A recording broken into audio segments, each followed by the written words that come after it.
Next,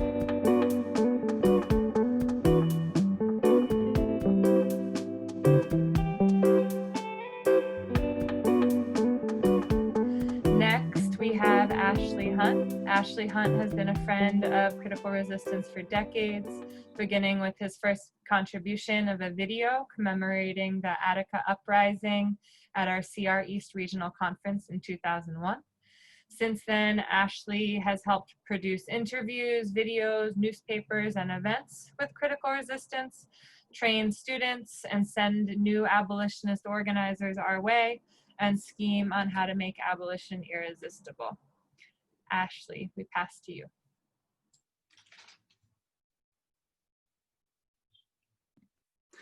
Thank you so much. Thanks for everybody making this possible today, and hello to everybody who's watching out in Zoom land. I actually think there's something about this moment politically that's really interesting to can be really interesting to us in thinking about how much we are in and out of time with each other in new and particularly really radical ways. Starting with the kind of suspension of the capitalist work clock for so many that's allowed the kind of protest movements to be even more fierce and continuous than they might have had to be otherwise. But I try to think about what images do other than just simply show something, and that images and artworks also have a kind of organizing function to them. And I think I mean I was thinking about part of what Melanie was saying as well, that made me think about this in relation to who she and Dignidad Rebelde choose to collaborate with and work with. I think that that's a way of understanding that the work doesn't just show stuff, and it's not just art on the face and that's what it means, but that it actually circulates and moves resources around institutionally, personally, collectively, and that's an important thing to understand. That can be as important to understand in terms of thinking about what an artwork does as what it might show or what kind of medium it's in or things like that. But I was also thinking about, I really loved how Jess said at the introduction that one of the goals is to outwit the prison industrial complex. And I had never thought about that term of trying to outwit the prison industrial complex, but there is something that I think I've been thinking about for many years in terms of trying to create images and ways of representing the prison industrial complex and resistance against it that maybe frustrates the prison industrial complex's own narcissistic desire to see itself represented.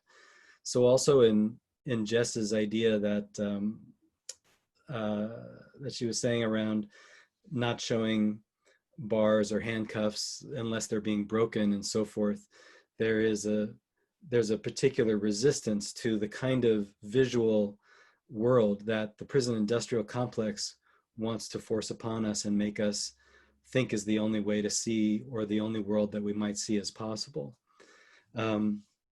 So what I've just finished a new work, and I'm going to show a few things from there. And this is a work that is just opening has just opened last week in New York. And it's a new piece that engages with ideas around Rikers Island and its scheduled closure coming up, thinking beyond it and interviewing a number of different abolitionist organizers and activists. So I'm just going to show the first couple of minutes of that video and then show one other part to go with it.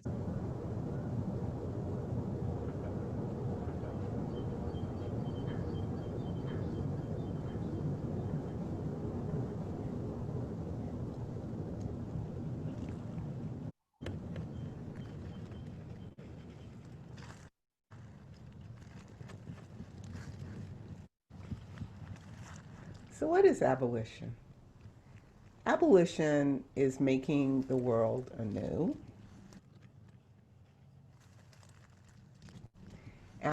Abolition is, as I often say to people, the requirement to change one thing, which is everything.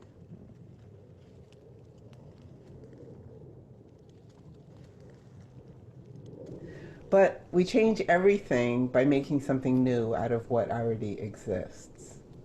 And it's kind of difficult for some folks at the outset to say, well, how do we make something new if we're using something old? And the answer is to think about how we can arrange things like people and places and materials and buildings and opportunities and ways of relating to each other in new ways, such that we've destroyed old social relationships, but we haven't destroyed each other. Great, thanks. So one of the ways in which I came to this project, which kind of tells a history of Rikers Island in New York, while also imagining, kind of looking back at Rikers Island's history, but from a future in which it no longer exists.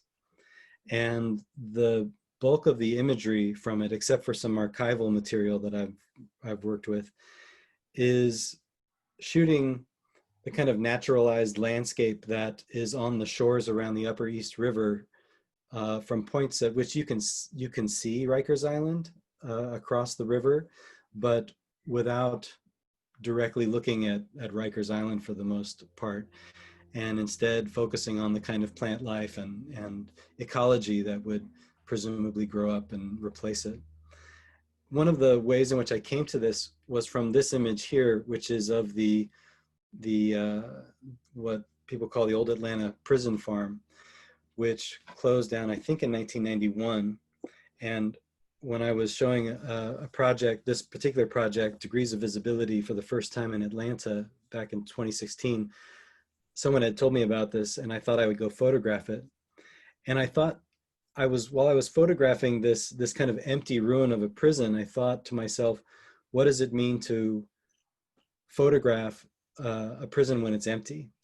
And then it occurred to me that it's actually not empty, that it's actually full and filled with life, and a kind of fugitive life that's completely unauthorized by the prison industrial complex or the prison itself, and has taken over and is thriving and is not shaped to what the prison system itself wants. So that's what kind of led to my interest in showing this, portraying Rikers through a kind of storytelling that doesn't show you Rikers. And the other thing I'll just show you quickly that has been a part of my my ongoing work. This is a still from that project of Rikers. And this is, I've been making newspapers that I publish and have for visitors to exhibitions to take away with them as they come to the exhibition, and have them kind of made in collaboration with different community and activist groups on the ground who are local to wherever that exhibition is. So in terms of what an artwork can organize, also thinking about how the resources that I have in relation to this particular exhibition or something, an institution and so forth, can kind of move my voice out of the way and open up other voices, a space for other voices, a platform for organizing in addition. So this is the voice that you heard in that video at the beginning there is Ruth Wilson Gilmore, who of course is one of the founders of Critical Resistance and a mentor to many of us. And this also begins with a sort of postscript interview with Ruthie about what I've kind of named here the carcerality of COVID-19. And as you read that, there's also images that have been contributed by a few different organizations like the RAP campaign, Release Aging People in Prison in New York. There's also the Abolitionist platform toward healthy communities and beyond COVID-19 that CR, I think, helped spearhead. And then also some other artworks from some other artists. This is Shayna Agid right here, this print, Free Them All. And then also some values, principles, and practices listed from the New York City Transformative Justice Hub. And the idea is that, of course, that as in addition to counting the artwork that I've put together, there's also kind of arrows that point out from the artwork towards other community resources and organizing that people can get involved in, and hoping that the work will help to do that. And then it's all kind of framed with these images that are blocking the camera, where trees are blocking the camera's view of Rikers from different points around the bay there. So those are my thoughts. Thank you very much for including me today.